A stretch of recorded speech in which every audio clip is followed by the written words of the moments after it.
很多人做小龙虾的时候都是直接加水简单清洗一下，其实这样并不能完全把小龙虾清洗干净。比较简单有效的方法是先把小龙虾换水清洗几遍，再加水浸泡，再加上一些盐和白醋。盐可以刺激小龙虾，让它吐出脏东西；白醋可以溶解掉小龙虾表面的污垢。浸泡20分钟以后，再用洗肤的牙刷刷洗干净，从眼睛处剪掉虾头，挑去虾味。有些朋友说虾头里面的虾黄可以吃，有的朋友说虾黄不干净不能吃，您是怎么看的？欢迎在评论区留下您宝贵的意见。抽掉虾线以后，清洗干净，控干水分。小料准备多一些的蒜末，少量姜末，这样蒜末经过长时间的炒制，没有苦涩味，也不容易糊，只需要清洗一遍，倒出控水。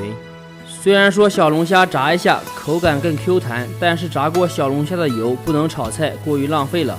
开大火炒几分钟也能达到一样的口感。炒好以后先盛出，锅留底油，再加一点猪油，味道会更香。接着下入姜末和洗过的蒜末，炒出香味。炒至蒜末微黄，下入小龙虾，大火翻炒几下。先倒一瓶啤酒，这样可以去腥软化肉质。加一半啤酒，再兑上一半水，没过小龙虾。开锅调味，加入多半勺盐，2勺白糖，再加入一点蚝油。小龙虾咸鲜微甜，味道会更好吃。盖上锅盖，中火焖煮15分钟。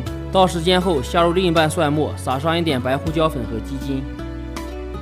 开大火把汤汁收紧。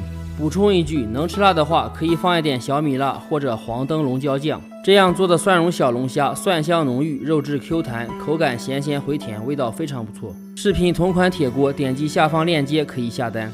抖音可以先点击头像，再主页进入店铺。每一口铁锅都是免费猪油开锅以后发货。感谢大家的关注和支持，我们下期见。